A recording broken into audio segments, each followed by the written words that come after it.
printhead, scanner, error for DTC 10032. So yan naman nating iti-trace kung anong dahilan naman. As you can see, meron po siyang mga tinatawag nating yan, makikita ninyo. Okay, ito po yung nangyari sa ating flex. So parang may UP. So ang gagawin natin dito is i-ano lang natin dito, iayos lang.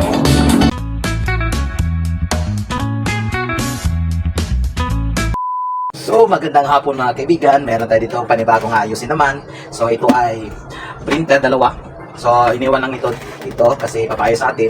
Shoutout pala ang may-ari dito ng printer from Rizal Center School. Shoutout kay Ma'am Principal, siya po yung nagdala dito para ayusin natin. So by the way, dalawa yung printer na ayusin natin dito. Yung isa is Epson, itong isa is HP Smart Tank 615 at itong isa is Epson 5290. So itong isa pala mga kaibigan, ay problema nito is error 1077 at itong isa cartridge problem, cannot be print. So walang print out. So yan ang ating ayusin ngayon. Yan ang ating titingnan kung anong mga problema dito sa bawat printer. So kung gusto kailangan nyo matuto kung paano natin dito ayusin itong bawat isa, ay samahan nyo lang ako at panoorin lang itong ating buong video. So tara, let's go. So bago ko pala bubuksan ito lahat, ay kailangan ko pang i-test. So dito ako magsisimula itong Epson L5290. Ito yung unang kong ayusin at bago ito. So bawat printer, iba-iba yung ating tinatawag na video kasi hindi natin ilahat yung video para guided naman yung mga gustong matuto kung paano aayusin ang bawat isa dito. So, ito yung una nating aayusin, ito ang Epson LB5290. So isinulat talaga niyo yung issue, scanner error 10077. So ikaon o balik ang papel nga photocopied, dayon pagkuha nag-scanner error na dayon. Kasi ko muna itong ating HP tank ito. Ito natin. Ito. So dito tayo focus muna ito sa issue. So I need first na i-on para makita natin yung issue. So make sure na secure yung connection para hindi tayo magkaroon ng short or hindi tayo makakuryente. So double check sa likod, ayan, saksakan, tapos dito yung sa kanyang cord, tapos salpak na natin dito sa ating power supply. Ayan. And then dito na. So turn on natin. Ayan.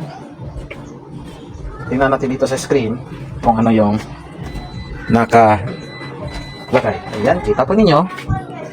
Lapit ko konti. Ayan. So yan po ang nandito sa screen. Scanner error. For details, see your documentation 1000077. So hindi po tayo makaka-proceed kasi meron po error yung printer. So kailangan natin alamin yung sa loob kung ano yung possible cause dito.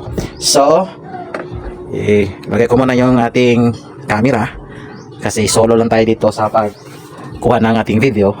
So bago natin buksan pala ito, kailangan mo palang i-off yung ating printer. May command naman, yes or no. So press yes kung patay natin yung screen. So turn off.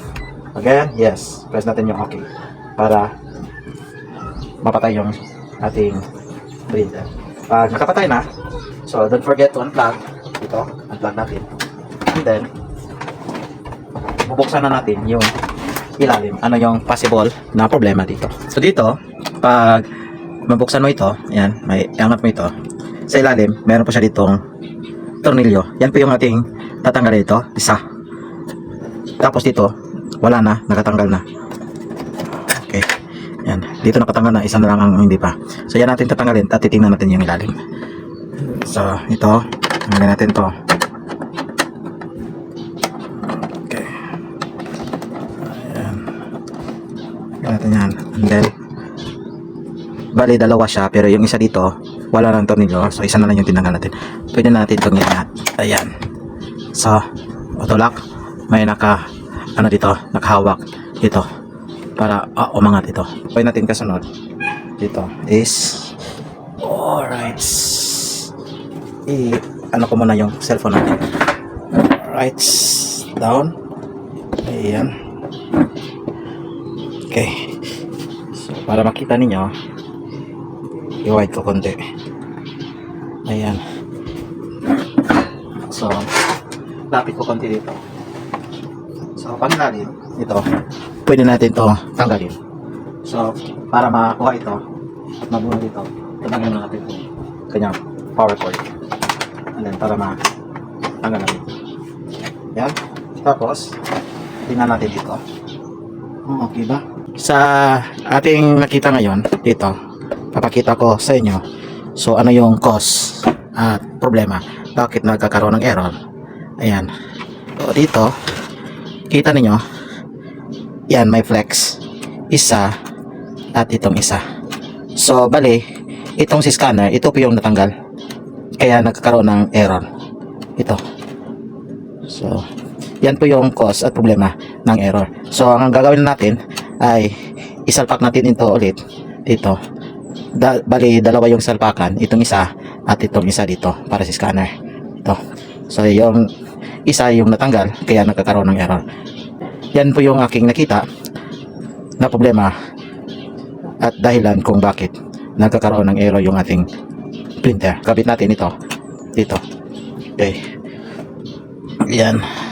Wait lang kasi wala tayong tagahawak. Pasensya na po. Ayan. So, ipasok ko dito. Meron pa siyang salpakan na. Dito, meron pa siyang salpakan. Ayan. Para klaro ninyo. Dito. So, tanggalin ko muna itong isa. Ayan. So, bali dalawa. Itong isa dito, yung tinanggal natin at binunot natin. Ito yung una. At yung natanggal sa kanyang printer or scanner, ito po yun. Ito yung rason kung bakit nagkakaroon ng error. Ganito yung sitwasyon. Possible, yung nag-paper jump at kumain ng papel, pag angat niya dito sa scanner, so nahihila ito. So yan yung possible na dahilan nagkakaroon ng error kasi natanggal na ito.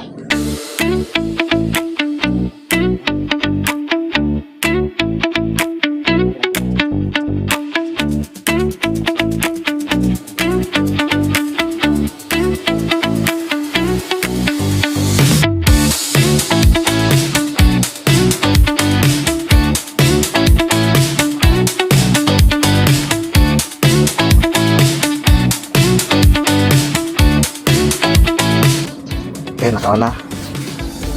Ayan. Loading. Printhead, scanner, error for DTC 10032. So yan na naman nating iti-trace kung anong dahilan dito. Na-fix na natin yung 1007. Dito naman tayo sa 10032. So same pa rin si scanner error. Doon pa rin sa kanyang flex. So titingnan natin kung ano yung cause ng flex dito sa scanner. So patayin muna natin ito. Ayan, off natin. Then, unplug natin yung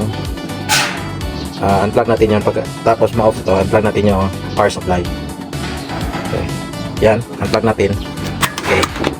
And then, balik tayo doon sa flex. Yung kanina, yung ating inayos at ikinabit. Okay. So, tingnan natin kung baka may sira itong flex dito. So, una itong blue. Tignan na natin ito, malapitan. Ayan. Okay, malapit ko muna. As you can see, meron po siyang mga tinatawag nating yan, makikita ninyo. Ganito po yung nangyari sa ating flex. So, parang may UP. So, ang gagawin natin dito is i-ano lang natin dito. I-ayos lang. Ayan. Saan ba yun yung kamay ko? Okay. Wait na. Ayan. I-ayos natin ito. Kasi may UP yung ano niya. Yung flex dito sa scanner. Ayan. Ito yung scanner flex. Dalawa. Isa dito. Yung kanina sa cause ng error na 100077, ito po yung natanggal. And then ngayon, meron tayong counter na 100032. Ito yon. So kita niyo yung ating flex dito. May UP yung mga terminal niya. So ang gagawin natin is iayos natin. Yan. Para hindi magkakaroon ng error. Okay. Yan.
So ayan, okay na yung printer natin.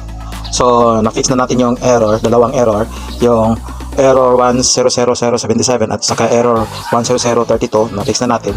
So ang ginawa natin, una ay ito, tatanggalin itong flex dito, yung isa, at tapos yung pangalawang error, ito, ginawa natin, pinutol, and then hindi pa rin gumana. So ang ginawa natin, binuksan itong scanner, tapos binalik ulit, and then ayun na, gumana na yung ating printer.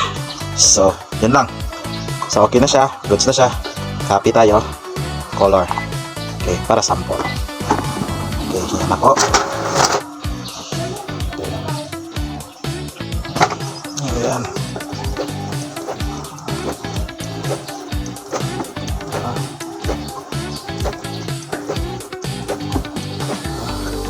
Yes. So, checking ba tayo? Okay. So walang ano siya, walang putol. So it means okay yung kanyang printing. Tapos mag-nozzle tayo. Okay, nozzle tayo.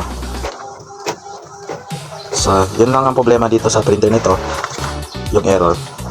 So nozzle tayo, maintenance. Dito tayo sa maintenance. Okay, maintenance. Tapos nozzle tayo. Okay, printing. Ayan, printing.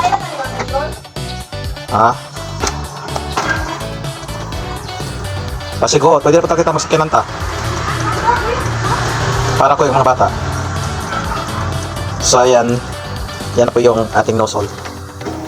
Ayan, so goods na. Ibabalik na natin yung takip dito sa gilid, kasi goods na tayo. Yun lang po yung problema. Sana nakatulong po yung ating pinakitang tutorial ngayon, at sana huwag nyo kalimutan mag-like at mag-subscribe sa ating channel. So hanggang sa muli, paalam, peace out, bye bye.